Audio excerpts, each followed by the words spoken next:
Olá pessoal, tudo bem? Professor Samarques. Mais uma polêmica na guerra da Ucrânia. Vejam só.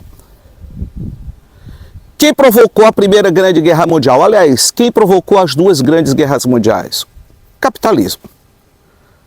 Potências tradicionais industrializadas em relação a potências emergentes industrializadas capitalistas. A Primeira Guerra Mundial capitalista destruiu o continente europeu. Quem mais sofre com uma guerra? A população humilde, a população pobre.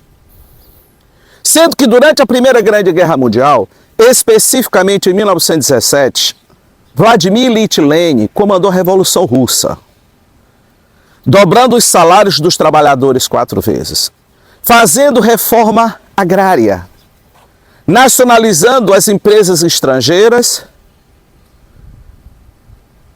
e fazendo uma distribuição de renda pela primeira vez na história da humanidade.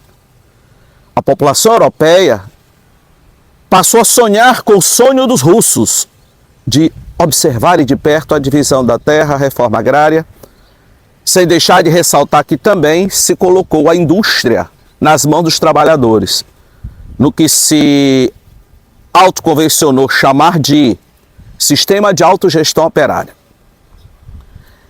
E aí nasce o fenômeno do nazifascismo. Qual é o objetivo básico do nazifascismo? Combater o socialismo. Enquanto o capitalismo era mal visto depois da Primeira Guerra Mundial no continente europeu, o socialismo ganhou bons olhares da população europeia. Então o nazifascismo surgiu como uma forma de absoluta atrocidade e grosseria para combater, portanto, com violência o avanço do socialismo. Surge Mussolini, surge Hitler. Qual era o grande exemplo do socialismo? A União Soviética. Os Estados Unidos, a Inglaterra, tinham medo de enfrentar a União Soviética. Entre os motivos, por causa do general frio, o general gelo, além do tamanho do país. Então, o que eles queriam? O que eles permitiram? Que Adolf Hitler se armasse com a capacidade suficiente, diga-se o nazismo, de entrar em confronto com a União Soviética. E de uma guerra entre o nazifascismo e o socialismo soviético, ambos ficariam fracos, no que as potências capitalistas ocidentais, especialmente França, Inglaterra e Estados Unidos, se aproveitariam para derrotar os dois. O que aconteceu? Hitler demonstrou que o objetivo somente não era derrotar o socialismo soviético, mas dominar o mundo. Partiu para cima do leste europeu, partiu para cima do oeste europeu. Quando viram que permitiram que a Alemanha, que estava proibida de se armar pelo Tratado de Versalhes, tinha se armado até os dentes, na perspectiva de que o nazifascismo iria ficar somente para atacar o socialismo soviético, quando perceberam que Hitler tinha uma pretensão imperialista mundial, já era tarde. Começa a Segunda Grande Guerra Mundial. E quem freou o nazismo? Quem freou o nazismo foi exatamente a União Soviética na Batalha de Stalingrado. A mais sangrenta batalha da história da humanidade, que matou pelo menos 2,5 milhões de seres humanos. Quando o Ocidente viu que o nazismo tinha sido freado na Batalha de Stalingrado, os Estados Unidos e a Inglaterra pediram com urgência uma reunião com Joseph Stalin da União Soviética. Ele disse: vocês deixaram a serpente nascer, Hitler, e agora querem conversar comigo? Então é o seguinte, venham para cá. E os grandes líderes mundiais, o primeiro-ministro da Inglaterra, o presidente dos Estados Unidos e Stalin da União Soviética, decidiram se reunir na capital do Irã, que não estava em guerra, portanto, ambiente seguro, na chamada Conferência de Teherã, onde decidiram a estratégia para derrotar Hitler, fazendo uma espécie de sanduíche da Alemanha. Pelo leste, a Alemanha seria atacada pela União Soviética, e pelo oeste, pelo Canadá, pelos Estados Unidos, pela Inglaterra, já que a França estava ocupada pelos nazistas.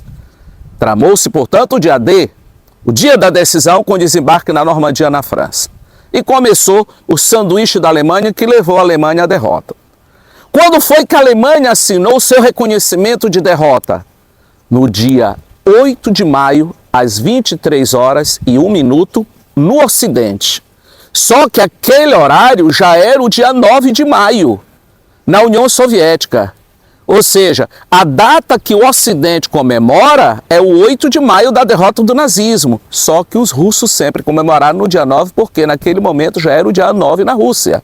E a Ucrânia agora quer aprovar uma lei mudando essa data para comemorar, adotando o sistema ocidental, que é o dia 8 de maio. Não, a data é o dia 9 de maio, porque você, Ucrânia, fazia parte da União Soviética. São Marcos, de que maneira essa guerra pode terminar agora? Pode. Basta Zelensky admitir que não irá entrar na OTAN, que busca cercar permanentemente a Rússia. Organização do Tratado do Atlântico Norte, aliança militar comandada pelos Estados Unidos, que persiste em querer cercar o antigo território russo, cuja última fronteira será a Ucrânia. Ucrânia jamais será da OTAN.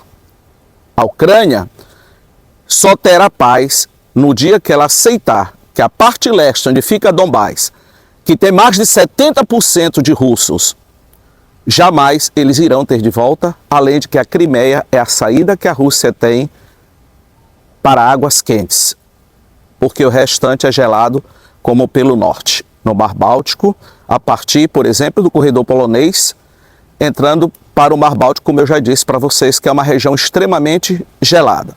Portanto, a saída que a Rússia tem por baixo é o Mar Negro, região de entrada da Crimeia, que a Rússia não vai entregar, já foi território russo, já foi território soviético, e também a região de Donbás, que é o leste, cuja maioria da população é exatamente russa.